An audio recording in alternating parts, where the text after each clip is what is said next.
बिस्मिल्लाहिर्रहमानिर्रहीम।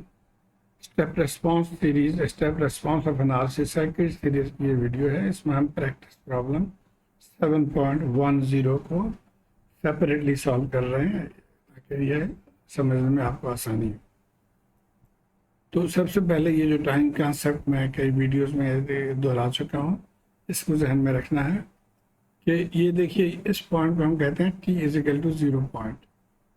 तो t is equal to 0 point से पहले जो पॉइंट है उसको कहेंगे हम t लेस देन 0, और ये स्टेडी स्टेट कंडीशन होता है, यानी इसमें जो वैल्यू है उसमें कोई तब्दीली नहीं आती। उसके बाद t इक्वल 0 के फ़ौरन बाद जो आता है उसको आप t0 प्लस भी कह सकते हैं, या t ग्रेटर देन 0 टाइम मैं कहता हूँ इसको। और ये होता है ट्रांजिएंट पीरियड। ट्रांजिएंट पीरियड में कैपेसिटर की चार्जिंग या डिस्चार्जिंग का अमल जो है वो जारी रहता है इसके अंदर। और 5 टॉ के बाद ये कांस्टेंट हो जाता है। तो ये थर्ड टाइम जो है इसको हम कहते हैं t ग्रेटर देन 0, और यहाँ पे भी सर्किट के आउटपुट जो है वो स्टडी स्टेट है। अब इस चीज़ को ध्यान में रखते हुए हम आगे क्वेश्चन सॉल्व करेंगे। अच्छा, अब हम step response of RC circuit के जो आउटपुट फार्मूला है वो ये फार्मूला, इसको हम डायरेक्ट यहाँ पे रिप्रोड्यूस कर देंगे। इसके हम डेरिवेशन में नहीं जाएंगे, आपको बुक में गिवन है, मेरे किसी एक वीडियो में भी बड़े तफसील से मैंने इसको समझाया हुआ। एनीवे, इस फार्मूले को ही हमने अभी सॉल्व करना है, यानी वी इन्फिनिटी हमें चाहिए, v0 हमें चाहिए और टॉ चाहिए। तो ये देखिए, ये v0 क्या है? एक्चुअली इनिशियल कैपेसिटर वोल्टेज जब t लेस देन 0 है उस वक्त जो वोल्टेज है उसको हम v0 कहते हैं, और t ग्रेटर देन 0 पे जो कैपेसिटर वोल्टेज है उसको हम v इन्फिनिटी कहते हैं। और टॉ जो है वो टाइम कांस्टेंट होता है ये सर्किट जब t ग्रेटर देन 0 या t इक्वल टू 0 प्लस पे जो सर्किट है उससे हम इसको कैलकुलेट करते हैं। अब इसको इस एग्जाम्पल, छोटे से एग्जाम्पल के थ्रू हम समझते हैं। फर्ज करिए ये सर्किट है, इसको पहला स्टेप हमारा क्या होगा? स्टेप नंबर 1 कि हम t लेस देन 0 पे इस सर्किट को देखें। t लेस देन 0 पे ये स्विच ओपन है, और जो भी वोल्टेज यहाँ पे है इस वोल्टेज को हम कहेंगे v0। स्टेप नंबर 2 में हम क्या करते हैं? स्विच को क्लोज कर देते हैं। अभी कैपेसिटर को हम ओपन नहीं करेंगे, अभी ये ट्रांजिएंट पीरियड में है, तो इस पीरियड में हम R इक्विवेलेंट मालूम करते हैं और उससे फिर हम टाइम कांस्टेंट मालूम करते हैं। तो ये हमारा सेकंड स्टेप होता है। थर्ड स्टेप में हम क्या करते हैं? किसी सर्किट को, अब जब काफ़ी देर तक ये सर्किट है इस फॉर्म में, तो अब कैपेसिटर फुली चार्ज होकर ओपन हो जाता है। तो ये स्टेप होता है एट t ग्रेटर देन 0, और इस वोल्टेज को हम कहते हैं v इन्फिनिटी। तो इसको हम स्टेप नंबर 3 में कैलकुलेट करेंगे। अब ये हमारा क्वेश्चन है, इसमें दो चीज़ें मालूम करनी है, एक तो vt for t greater than 0, और इसके सेकंड पार्ट में vt at t is equal to 0.5। तो सबसे पहले हम इसको निकालेंगे।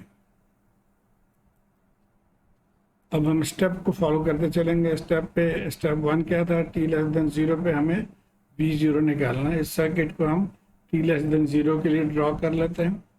तो ये स्विच ओपन है। अब इस वोल्टेज का इसके ऊपर, इस वोल्टेज पे कोई असर नहीं है, बिकॉज ये सर्किट ही डिस्कनेक्टेड है।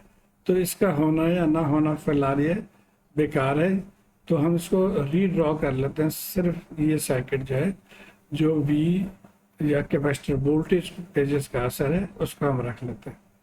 अब यहाँ पे क्या होगा कि आप देखिए, कैपेसिटर चार्ज होने के बाद ये फुली चार्ज हो जाएगा कितने वोल्ट पे? 15 वोल्ट पे। तो 15 वोल्ट जो है वही हमारा v0 हो जाएगा। तो v0 इज 15 वोल्ट। तो ये हमारा पहला हिस्सा जो हमने यहाँ से निकाल लिया।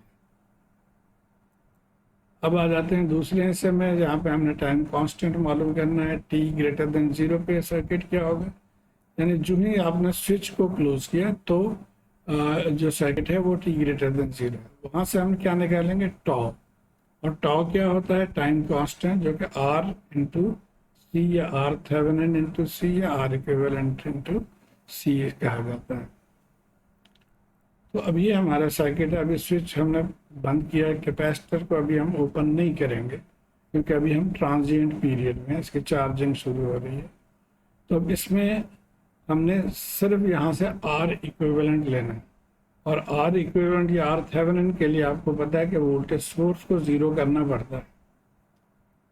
तो यहाँ हमने वोल्टेज सोर्स को ज़ीरो कर दिया। अब आप देखें तो ये और ये दोनों पैरेलल पाथ हैं, तो रीड्रॉ कर लेते हैं। तो ये देखिए, ये 2 ohms in parallel with 6 ohm हो गया। ये हमारा इक्विवेलेंट रेजिस्टेंस या थेवेनिन रेजिस्टेंस हो जाएगा। तो थेवेनिन रेजिस्टेंस हम निकाल लेते हैं 2 पैरेलल 6 3/2, तो ये 3/2 हो गया हमारा आर थेवेनिन। और अभी कैपेसिटर भी हमें पता है, तो हम टॉ निकाल लेंगे। So tau is R Thevenin into C, 3/2 over 1/3 है हमारा कैपेसिटर, तो 1/2 सेकेंड हो गया हमारा टॉ। तो ये सेकंड पार्ट हमने निकाल लिया। अब थर्ड पार्ट के लिए हमने सर्किट को टी ग्रेटर देन 0 पे लेके जाना। तो पहले तो सिर्फ हम याद है कि ये सर्किट टी ग्रेटर देन 0 पे था। अब इसको जब ग्रेटर देन 0 पे ले जाएंगे तो ये कैपेसिटर फुल्ली चार्ज होकर ओपन हो जाएगा। तो यानी ये सर्किट हमारा हो गया। अब यहाँ पे हम इसको एक करंट अपनी तरफ से फर्ज कर लेते हैं। तो इस वोल्टेज को हमें मालूम करना है। इस वोल्टेज को मालूम करने के लिए हमें क्या करना होगा कि इसमें से केवीएल से हम इस करंट को निकाल लेंगे पहले। उसके बाद सिर्फ ये जो लेफ्ट लूप है इसके ज़रिए या राइट लूप के ज़रिए वी इन्फिनिटी को मालूम करेंगे। तो पहले केवीएल हम देख लेते हैं। अब यहाँ से देखिए, यहाँ से हम चल रहे हैं -15 2i + 6i -7.5।